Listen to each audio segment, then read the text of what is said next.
Hey guys, Sergeant No Rep here, the greatest judge to never judge, the one-time CrossFit Games attendee, and I'm here today to talk about their CrossFit Athlete Advisory Council. So just the other day, CrossFit announced that they have set up four, former CrossFit Games athletes to be part of this CrossFit Athlete Advisory Council. So let's look into who they chose.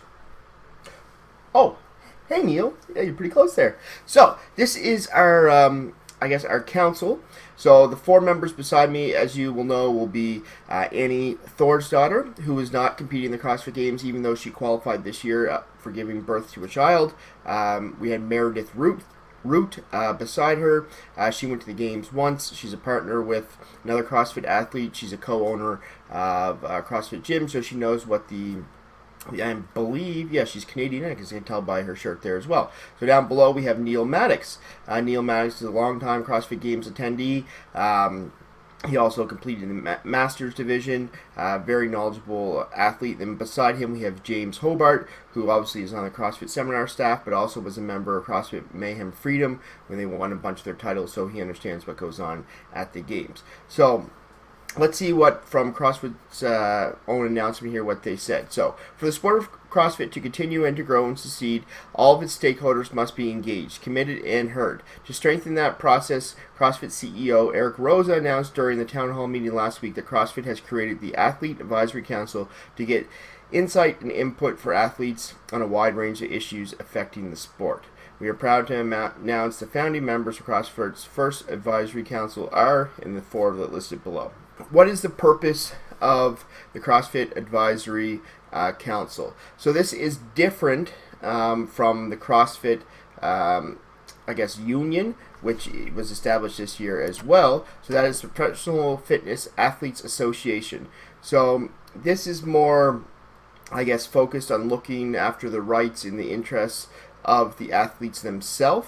This is put on by the athletes themselves, and I don't think this page has it, but there's different members on the board, like Brent Vikowski's one of them. I think Patrick Vellner's on there as well. Stephanie Chung. I forget who the other ones were. So this is different. This is solely the interests of the athletes, and they would maybe try to come up with some collective bargaining type of thing. But that's for the athletes. The advisory council is put on by CrossFit. These members or these people were invited in to help give input. So this is Eric Roza kind of responding to a lot of the issues that athletes had. Basically, they wanted a seat at the table. They wanted some input. So they are the product. The athletes are the product. The CrossFit Games would not be the same if yourself, Sergeant No Rep, whereas out there competing, nobody would want to see that. So these athletes are the product. These athletes are the ones that people come to watch and how CrossFit makes all their money off the games. So they say, hey, if you're going to use us, we want some input. So this is Eric Roza saying, okay, I'm going to invite you four very experienced athletes to come and put some input into the games. So if you look down below, I'll move it up a little bit here.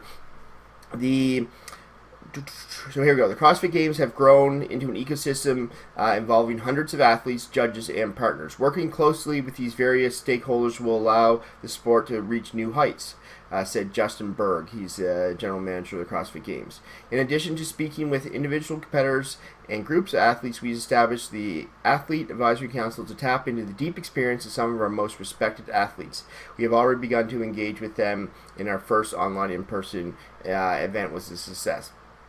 So they'll look at things like future input to the rule book, changes into how the format, so how is it going to stay sanctionals, will it go back to regionals, how the whole games work, will they have the cut system that they had last year. That will all be put in front of the athletes, and they will have their say.